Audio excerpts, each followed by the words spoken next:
So, आज हमारे first lecture elevated aptitude practice question answer. तो फार्स्ट আমরা aptitude practice question answer first যেখান থেকে কোশ্চেন প্র্যাকটিস করব সেটা হচ্ছে নাম্বার সিস্টেম। তো নাম্বার সিস্টেম একটা most important topic in aptitude quantitative aptitude. So for placements, for any related jobs related or SSC level exams or government level exams, it will be useful. So in this question it says the sum of the digit of a two-digit number is 9. While when the digits are reversed, the number decreases by 44. Find the number. So কি বলেছে? The sum of the digit, তো এখানে অপশনে যে ডিজিটগুলো দেখছি 27, 60, 30 and 20. So the sum of the digit of a two-digit number is 9. Means two-digit number, this is we can see this two-digit number. So two-digit number is 9. The sum মানে এই যে দুটো suppose যদি আমরা এখানে 27 কে করি তো 2 plus 7 which will be 9.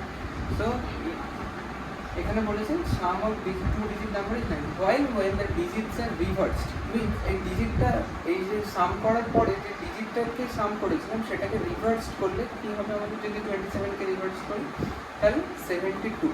এবার বলছি 72 reverse 70 digits are reversed, the number decreases by 45. যখন রিভার্স করব তখন সেই নাম্বারটা রিভার্স করার পরে ডিক্রিজেস হয়ে যাবে। মানে ডিক্রিজ কিসের থেকে কোনটা ডিক্রিজ হয়, মানে এটা একটা সাবস্ট্রাক্ট করবো আমরা। ব্যাপারটা হচ্ছে যে ভ্যালুটা আছে তার থেকে যদি আমরা সেই যে অরিজিনাল ডিজিটটা তাকে আমরা সাবস্ট্রাক্ট করি তাহলে সেই ভ্যালুটা আসে সেটা হতে হবে 45।